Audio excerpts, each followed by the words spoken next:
Hi. I'm Mark, the brother. I'm going to give you a little history about my sister, Sister Mary. Everybody's known her mostly for her adult life. I've known her being all my life. She's my older sister. And so she's always been creative, peppy, fun, witty, sincere, and respectful. Definitely we were raised to be respectful. As kids, we used to climb just like all the other kids, and maybe as yourselves, climbing outdoors, and running and being mischievous. One of the things that we used to do, we had a really small house, probably not even a fourth of this sanctuary was our house. And it was one of those houses where you have the pitch of the roof and then the rest of it kind of inclines lower and lower and lower, low enough so we could climb on it. And we would climb on the roof and we'd get to the pitch, peek out, and be people watching as they walk through the streets, you know, and sometimes we'd throw stuff, but I won't get into that, okay? But yeah, we were working on kids, you know. We did the normal things that everybody else does. And, one of the biggest things that we used to love to do, we only had 2 channels back in the day, Channel 4, Channel 5, and no cable, no internet, no nothing like that. And one of the shows that used to come on was called the Boo Channel, and had these horror flicks and stuff like that. And we used to love to tear apart those horror movies and just make fun of the acting and everything that was so bad. But that's what we enjoyed. We enjoyed laughing at those things, those simple things. And that was when we were smaller. The other thing you may not know, she knew how to ride a motorcycle. So did my sister Sylvia. Sylvia used to pop wheelies all the time. Okay? Yeah, that's right. She pop wheelies. Her son rides a motorcycle, so now he knows where he gets it from. But yeah, Mary knew how to ride a motorcycle. And you probably see her and she's all loving and sophisticated, and yes, she is. But she had a crazy side when she was a kid. Just like that. You know, she's normal. She's normal. The other thing is faith and church. We grew up Pentecostal, and if you don't know what that means, we used to kind of roll around in the aisles with the Holy Spirit shaking us and moving us and everything. We were not the quiet type. You know, I remember we had a guest speaker once, and he couldn't stay still. And all the dust in the carpet came up because he was moving so much. Obviously, we didn't have a vacuum cleaner in our church. But you know, the humble beginnings of who we were, the Pentecostal church, a very small little church that my mother had been in ever since she had been single with her family. My mother was actually a minister. She had gone to Bible school. And back in those days, usually it was men that were ministers. Well, my mother was a minister. And before she married, she was running that church with a whole bunch of other people, the elders of the church. And so, believe it or not, we used to sleep underneath the pews. We were at church so often. You know, you're there all the time. What do? You fall asleep underneath the pews. But we were raised with prayer. My grandmother prayed all the time, and that came on to Mary and to Sylvia and myself. It was roughly, I don't know if all of you know what televangelists are, but a lot of them used to go in tents and visit cities and towns. And there was one that was very, very strong in the faith, R.W. Schambach. I don't know if any of you know who he is. He had a massive tent, and he'd come into town, South Texas, for a couple of weeks, and it was during that time. Mary was roughly 14, I was maybe 9 or 8, and during one of those services, the Holy Spirit was just so strong, amazingly strong. And you know, raised in the Pentecostal church, you're used to the noise and the Spirit moving you, but this was different. This was different, and the calling came. And Mary and Sylvia went to the front with a whole bunch of youth. And man, the Holy Spirit just came on down. And it shook them. And it tore them apart. And you could say, well, it's just because of the music. That's why the Holy Spirit was moving so much, because of the music. Well, guess what? The service ended and the music stopped. And the Holy Spirit still kept moving. And there was a music going on with the Holy Spirit over that youth that night. And I was sitting back a good 25, 30 feet. And Sylvia and Mary and the rest of the youth, it seemed like there was a fire upon them. And I didn't dare get close. But I wanted what they had that night. And it went on for hours, as far as I can remember that night. The Holy Spirit was putting different gifts in every single one of those youth that night. And we're able to see some of those gifts now in each and every one of us, as Mary touched us. And that was at age 14 when that happened.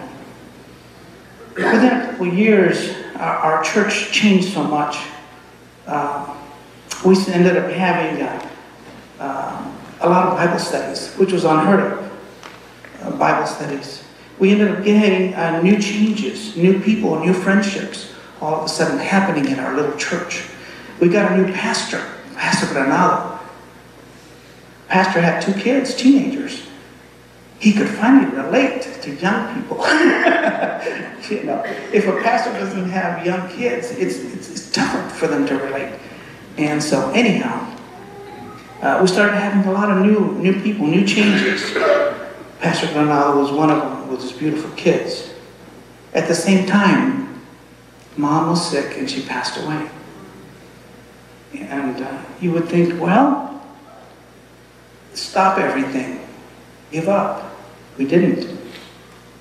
The power of God was upon us. He kept bringing new people into our lives, new relationships, new friendships. One of them, a newcomer, was Bobby Martinez. Bobby Martinez did not fit the Pentecostal type of person. You were supposed to be clean cut. Bobby was not clean cut. Bobby had long hair, big guy, almost looked like Chewbacca, you know, with the overalls. But if you got to meet Bobby, his spirit was amazing. He just loved God. He loved Jesus. He oozed the love of God.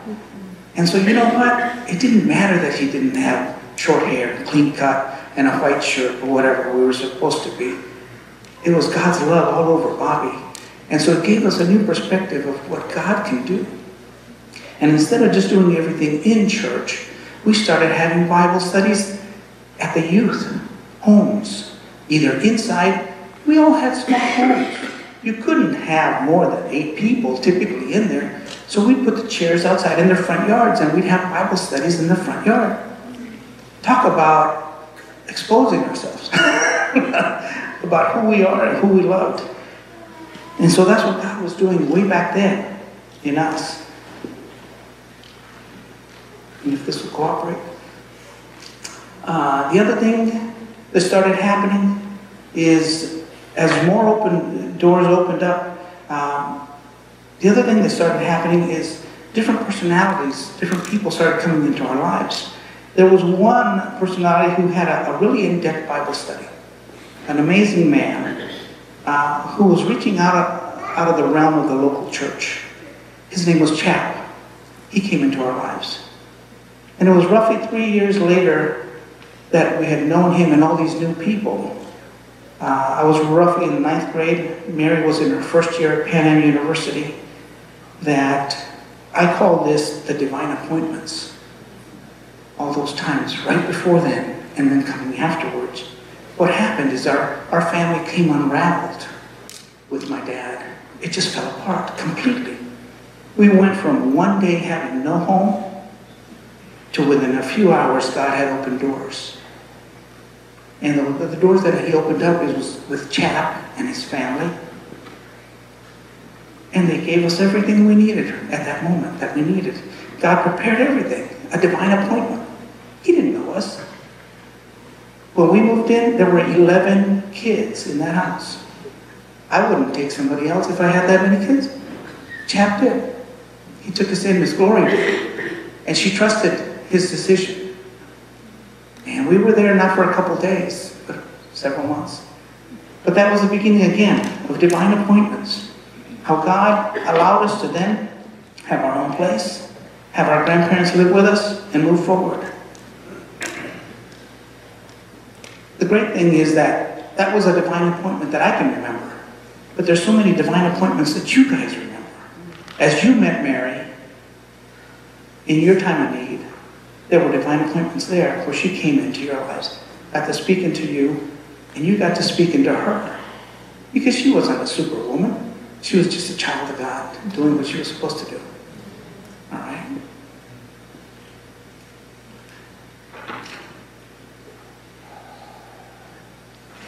Oh, another divine appointment. She got to travel places. Being from South Texas, we didn't have the funds to go anywhere. And God kept opening doors for Mary. She got to go to Canada, got to go to other couple places. And within time, Good Shepherd, a church similar to this, a little bigger, and Mary became alive. And she started leading at that Good Shepherd church. She and several other women were the ones that were leading. And before you knew it, one of those days she was a little late to church. And she sat in the back. And there was another divine appointment there. A newcomer to the church was there. And I'll let somebody else tell you that one. Most recently, I've had the opportunity to spend more time with my sister. She'd always invite everybody over either on Fridays or Saturdays or Sundays, and she'd let me know ahead of time, hey, we're all coming over. The food's ready, come on over. And I would sneak a day before where it's just she and I. I didn't want to be with everybody else. I wanted all of her attention. So we'd go get coffee. We'd go to AJ's Fine Foods. Their coffee's terrible. But it didn't matter if the coffee was terrible at AJ's. I was there with my sister, and that's what mattered. We had a little time, a couple hours, to talk, reminisce. Sometimes we'd talk about the movies back in the day. Sometimes we would just talk about our lives and the crazy things we used to do. And we'd look and sit back and say, you know, I can't imagine God had changed me so much to where I am at now. You know, she's a beautiful woman with kids and grandkids and everything. Is like, Mary, I never imagined this for you. I never imagined this for myself. We were little scrawny kids that needed help. But God stepped in. One of the last things she did, as Pastor Pete was saying, she was always thinking of others.